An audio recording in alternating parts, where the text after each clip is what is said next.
Hello there, it's Thursday the 7th of May and welcome to Mr. Knight's Place. Today we're going to find out the results of last week's competition.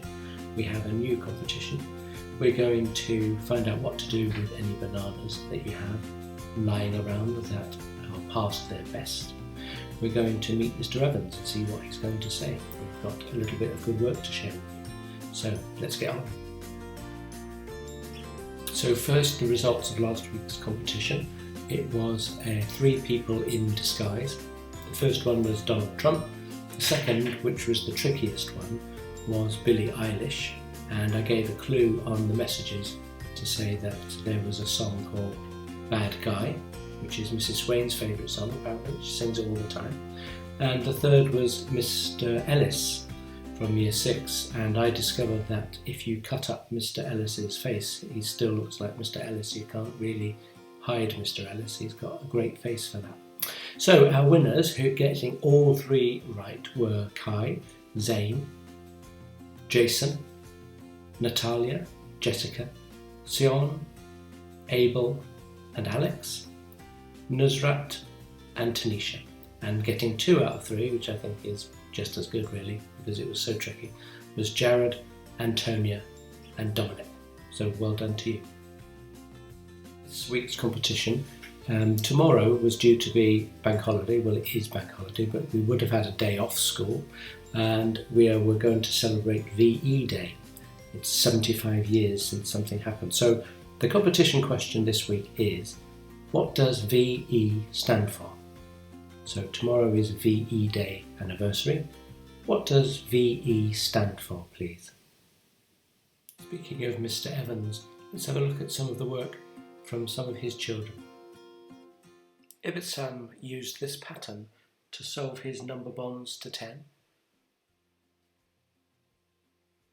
And Eliana used this patterns to solve her number bonds to 10, and using her detective skills, she could find the missing numbers in the maths calculations. Brilliant stuff. Well done, you two. We forgot. We need to pick another teacher's name out of the hat to see who we're going to hear from next week. And this week, that's Mr. Evans again. That was that. Heard from him. And next week it's going to be Mrs. Crilly. So we look forward to that. I really want to encourage you to keep going and keep doing your best as you're at home every day. Try and make every day better than the day before. Maybe do some tidying, that's always good. Be really helpful to whoever's looking after you, please. And really try and be the best you can be. You're doing great. I've got a recipe to share with you now about what to do with those bananas that have gone a little bit brown in the bowl, and to make something lovely with it to go with your cup of tea. All I would say is make sure that you have an adult to help with the baking, and make sure that you wash your hands and wear an apron. But I'd be very interested to see if you could do this recipe and perhaps show me a picture of the results. So if you've got some bananas that look a bit like this, don't be tempted to throw them away, because often when you peel them they're still okay, they're just a bit soft. And we're going to make something really special with them. So first we're going to need 125 grams of butter. We're going to cut that into little cubes, put them in a saucepan, and just gently warm those up on the stove so that they melt nicely. Then we're going to measure out some caster sugar. That's 150 grams of caster sugar. And then we're going to take that and pour it into our melted butter and give that a good mix.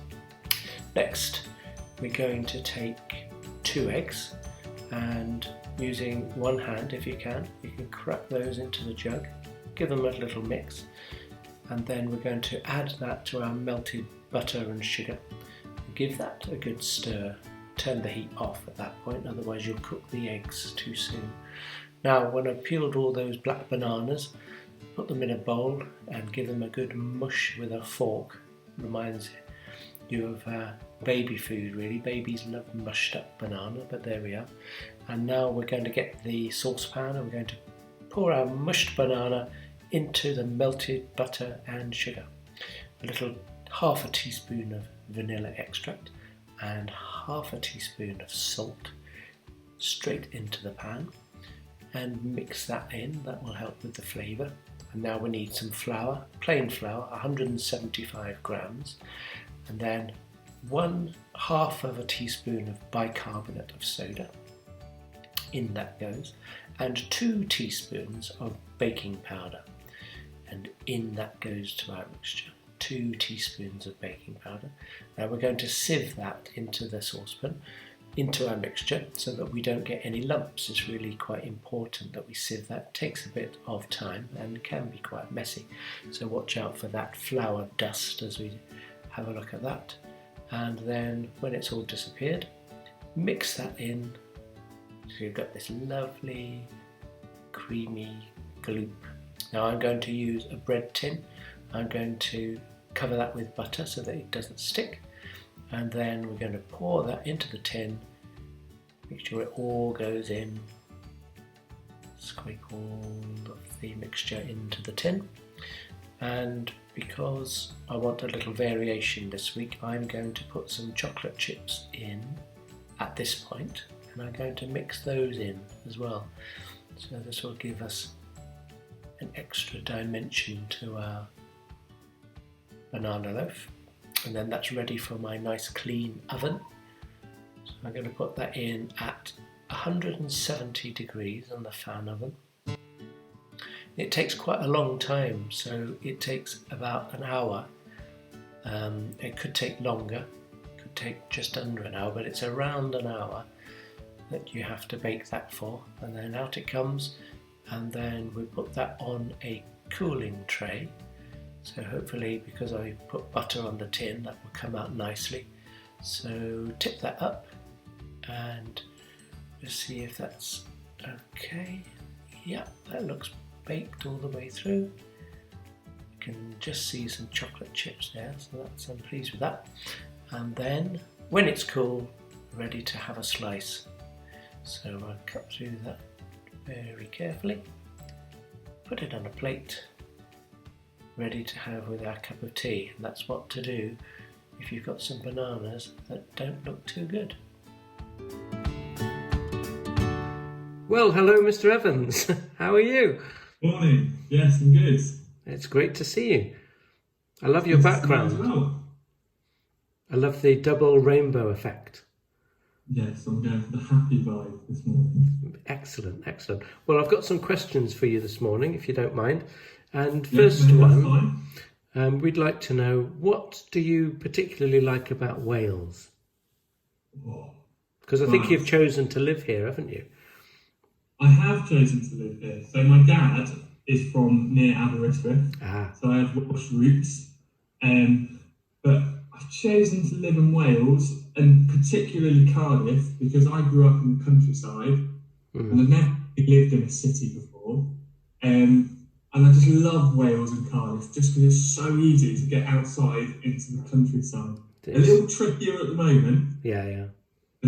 Yeah, that's one thing that draws me so much to Wales. The walking, the adventure, the cycling. I just love exploring outside. A bit like the picture behind you, the mountains and the lakes. So they're not too far away, are they? No. Before this all happened, I went to Snowdonia. Oh, yeah. One of my favourite places. Yeah, it's amazing. It does sort of look a little bit like this. Yeah. Probably not the 2 rainbows, but maybe one on a good day. Did you go up Snowdon?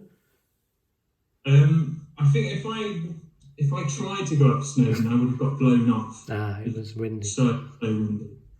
So no, Okay. I didn't go up Snowdon. But there is a very famous train. On my to-do list. There's a famous train that goes all the way to the top.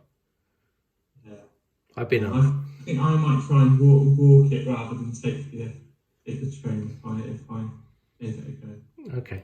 Well, that's something that we can all look forward to, I think, going up to Snowdon one day.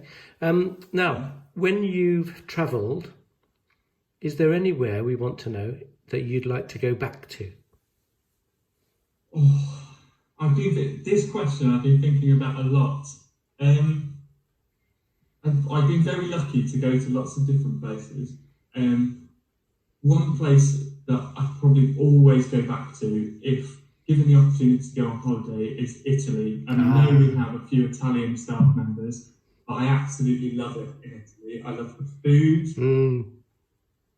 I love the food. I love pasta and pizza. And it's a beautiful place. The people are very friendly. Italy is definitely the #1 holiday destination that I'd always go. Do you know what? I think I would agree with you. I think when we try to grow tomatoes in this country, they can be great, but when you grow a tomato in Italy, it's something else. And that's just one example. The food that is grown there and the tastes that you get are amazing. And you're right, the people are lovely. I like the culture as well in Italy. The fact that you go on holiday there and everyone wakes up at around 11 o'clock and then go back to sleep at around 2 o'clock in the afternoon. I could get on board with that. Definitely. And what I noticed is when you go to a restaurant, you kind of understand all the menu, even though it's in Italian, because we're so used to the words. We're so used to it, yeah. Brilliant. Okay, so now we want to know about when you go to the cinema, and we want to know if there's ever been a film that you've been so impressed by the music that you've either bought the soundtrack or downloaded it. So you're talking to the wrong twin. If anyone doesn't know, I'm a twin, and my brother, he downloads so many soundtracks. He loves The Lord of the Rings, he loves Star Wars, he loves Inception. He's got all those soundtracks downloaded. I'm not as big into movie music, but one soundtrack, well, there's two. There's The Lion King. Oh, yeah, classic. That reminds me so much of my childhood. And the other one is Arrival, which is a little bit more of an obscure film, but I used that music quite a lot. When I started teaching, I would play it for my classes. It would calm everyone down, including myself. So, So it's a film called Arrival? Yeah. Okay, I'm going to look out for that. Thank you very much. Yeah. Brilliant. And just to finish, this is the question everybody's been wondering. What is your favourite breakfast cereal? Right. Again, a tricky one, because I actually eat crumpets or bagels for breakfast. Right? But I have actually got my favourite. Oh, it's not going to come through. Oh. It's Curiously Cinnamon. Oh, okay. Which when I was younger, it wasn't called Curiously Cinnamon, it was called Cinnamon Grahams. Oh, yes, Grahams. But yes, I have got quite a sweet tooth, so I do like a good sugary cereal. Well, that's brilliant. Well, it's been wonderful to talk to you this morning. And is there any message that you'd like to send to your class, maybe? Yes, definitely. Thank you, Mr. Knight. What are you going to say to your class? Oh, sorry. What can I say to my class? I've been saying it to them a lot anyway. I just, try and enjoy this time as much as you can. If they've got gardens, go out into gardens. If not, I've been trying to do my one piece of daily exercise just to get a bit of fresh air. That would be my top tip. Trying to keep as positive as I can. Brilliant. Thank you very much. Well, have a great day, and we'll catch up with you again soon. Thank you very much. Yes. You too. Thank you. Bye-bye, Mr. Evans. Bye-bye. Bye. Okay, well, that's all for this week. Keep in touch with your teacher, please. Keep safe. Enjoy the weekend, and we'll see you next week. Bye-bye.